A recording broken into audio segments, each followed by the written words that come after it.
मित्रांनो, इटलीमध्ये ज्या अशी एक कंपनी आहे, ज्या कंपनीमुळे 3.5 लाख लोकांना तिथे कॅन्सर निर्माण झाला ती कंपनी आता आपल्या भारतात, आपल्या महाराष्ट्रात यायला लागली, आपल्या कोकणमध्ये यायला लागली. विकास पाहिजे आपल्याला, पण मृत्यूशी खेळून पाहिजे का? आणि महत्त्वाची बाब म्हणजे ज्या कंपनीने तिथे जितका पर्यावरणाचा ऱ्हास केला, तिथे लोकांचं आरोग्य धोक्यात टाकलं. इटलीमध्ये 3.5 लाख लोकांना कॅन्सरसारखे आजार झाले. त्या कंपनीच्या मालकाला देखील 141 वर्षाची शिक्षा तिथल्या शासनाने ठोठावली होती. मग आपलं आरोग्य एवढं स्वस्त आहे का? आपल्या महाराष्ट्रामध्ये हा प्रकल्प येतोय, कोकणमध्ये येतोय, रत्नागिरीमध्ये येतोय आणि हा प्रकल्पामध्ये जी केमिकल बनवलं जाते PFAS फॉरेवर केमिकल, हे एवढं केमिकल घातक का आहे? ह्या केमिकलमुळे एका शहरामध्ये 3.5 लाख लोकांना कॅन्सरसारखा आजार होऊ शकतो. या सगळ्या गोष्टी मी सांगणार आहे. हे केमिकल कुठं वापरलं जातं, ह्याचे काय दुष्परिणाम असतात, ह्याचे शासनाला म्हणता येत नाही, उद्योगधंद्यांना काय फायदा आहे, या सगळ्या गोष्टी मी तुम्हाला या व्हिडिओमध्ये सांगणार आहे. आणि आपल्यासाठी ही खूप गंभीर बाब आहे, खूप धोक्याची घंटा आहे.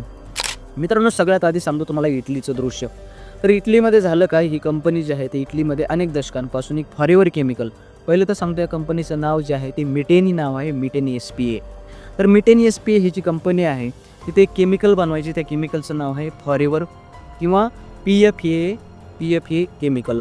तर मित्रांनो, हे PFAS जी केमिकल आहे, PFAS सॉरी, तर हे केमिकल जे आहे ते खूप धोकेदायक आहे. कारण धोकेदायक का म्हटलं जातं? याला फॉरेवर केमिकल म्हटलं जातं. हे कधीच विरघळत नाही. ते ह्या कंपनीने काय केलं, अनेक दशकांपासून जे केमिकल आहे ते पाण्यामध्ये म्हणजे सोडून दिलं, समजा जी त्याचं काही वेस्ट असेल ते. मग 2013मध्ये एक अहवाल आला. त्या अहवालामध्ये सांगितलं गेलं की या कंपनीमुळे हे जे केमिकल आहे ते 3.5 लाख लोकांच्या पिण्याच्या पाण्यामध्ये आले आहे.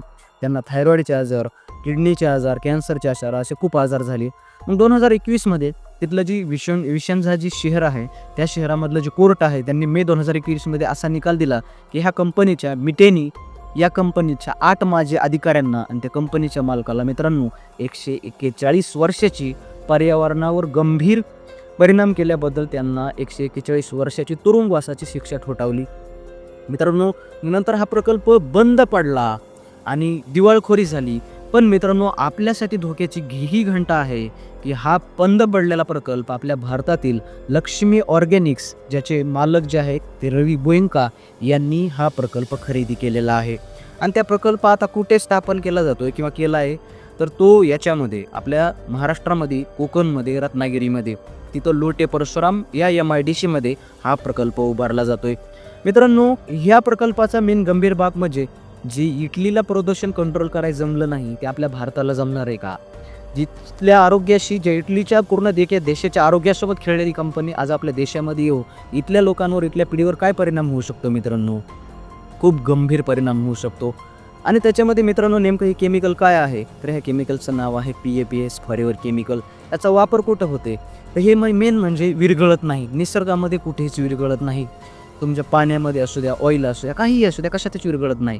मग एकदा जर का हे तुमच्या रक्तामध्ये गेलं, तुमच्या शरीरामध्ये गेलं, शरीरामध्ये गेलं, तर ह्याच्यापासून वेगवेगळे आजार होऊ शकतात. ते लिव्हर डॅमेज करू शकतं, किडनी डॅमेज करू शकतं, किडनीचे कॅन्सर, थायरॉईड डॅमेज होऊ शकतं.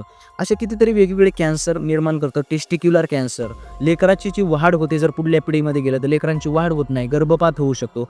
खूप ह्याचे दुष्परिणाम आहेत, कारण हे विरघळतच नाही, ह्याला आपण नष्ट करू शकत नाही. मेन म्हणजे मित्रांनो, ह्या केमिकलचा जी वापर आहे तो उद्योगधंद्यांमध्ये ह्याचा वापर केला जातो. वॉटर प्रूफिंगसाठी, ऑइल प्रूफिंगसाठी. म्हणजे कसं, तुम्ही रेनकोटचे जे वॉटर प्रूफिंगचे कपडे घालतात त्याची कोटिंग बनवण्यासाठी, मोबाईल स्क्रीन आहे त्याची कोटिंग बनवण्यासाठी, सेमीकंडक्टरची कोटिंग बनवण्यासाठी, जे टेफ्लॉनची भांडे आहेत किंवा जे अग्निशामकचा जी फोम आहे, अशा वेगवेगळ्या वस्तूंमध्ये ह्याचा स्वस्तामध्ये चांगला वापर केला जातो.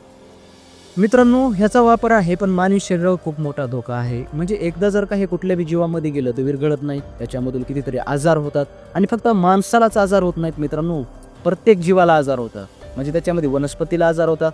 मग मेन म्हणजे आता रत्नागिरीमध्ये कसं आहे, तिथे एकदा जर काही पाण्यामध्ये, जमिनीमध्ये जर काही केमिकल जर मिसळलं तर तिथली जमीन विषारी होईल, तिथले पाणी विषारी होईल. त्यामुळे तिथली जी मासेमारीचा जी व्यवसाय आहे तो पण संपुष्टात येऊ शकतो. रत्नागिरीचा हापूस आंबा प्रसिद्ध आहे, तो हापूस आंबा देखील नष्ट होऊ शकतो. मित्रांनो, खूप भयंकर असं हे केमिकल आहे PFAS, जसं आपण ह्याला फॉरेवर केमिकल म्हणतो. प्लास्टिक तर काहीच नाही, प्लास्टिकला तर एका लेव्हलच्या पुढे आपण मायक्रॉनला परवानगी आहे, ते त्याला आपण समजा नष्ट करू शकतो, त्याला काही टाईम लागतो नष्ट व्हायला, पण हे तर कधीच नष्ट होऊ शकत नाही, इतकं असं हे भयंकर असं केमिकल आहे. मित्रांनो, आपल्या महाराष्ट्रामध्ये मेन म्हणजे माझं कुठल्या पक्षावर मी काही आरोप करायलो नाही, पण आपली ही पर्यावरणाचं, आपल्या पुढच्या पिढीचं, हे आरोग्याचं हे आहे. मेन म्हणजे गांभीर्य घ्यायला पाहिजे. जर पुढच्या पिढीमध्ये असे जर आजार झाले, कॅन्सर झाले, तर किती भयानक वास्तव होऊ शकते. तर जे महाराष्ट्राचे जे प्रदूषण मंडळ आहे, जे त्यांनी ह्या गोष्टींवर, सगळ्या गोष्टींवर अभ्यास करायला पाहिजे, की हा फक्त एक फायद्यासाठी प्रोजेक्ट चालू करायला, तर आपल्या जीवाशी खेळायला, की पूर्ण याच्यामध्ये काय कुठले जे दुष्परिणाम होऊ शकतात, या सगळ्या गोष्टी महाराष्ट्र प्रदूषण मंडळाने ह्याच्यावर ॲक्शन घ्यायलाच पाहिजे मित्रांनो. आणि दुसरी गोष्ट म्हणजे हा व्हिडिओ माझं काम होतं की सत्य बाजू तुमच्यापर्यंत पोहोचवायची, तुमच्यापर्यंत मांडायची.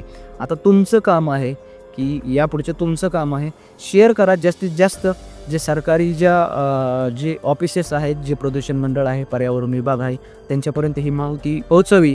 आणि ही काय मित्रांनो, जी लक्ष्मी ऑर्गॅनिक्स आहे, त्यांनी स्टॉक एक्सचेंजमध्ये सांगितलेलं आहे की त्यांनी ही कंपनी ॲक्वायर केली आहे मिटेने. खरंच हा प्रकल्प आपल्या महाराष्ट्रामध्ये येत आहे.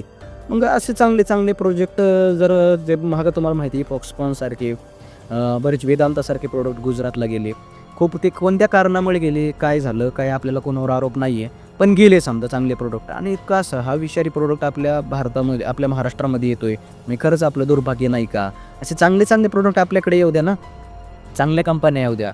चांगल्या कंपन्या बऱ्याचशा इतर राज्यांमध्येही चांगले चांगले त्यांना उद्योगधंद्यासाठी पूरक एन्व्हायरमेंट केलं जातं. मग ते तिकडं जर जात असतील, आपल्या महाराष्ट्रामध्ये चांगल्याच कंपन्या यायला पाहिजेत. आपल्या आरोग्याशी खेळणं झालंच नाही पाहिजे. आपल्या कोकणचा विकास झाला पाहिजे, पण आपल्या मृत्यूशी खेळून नाही पाहिजे भाई.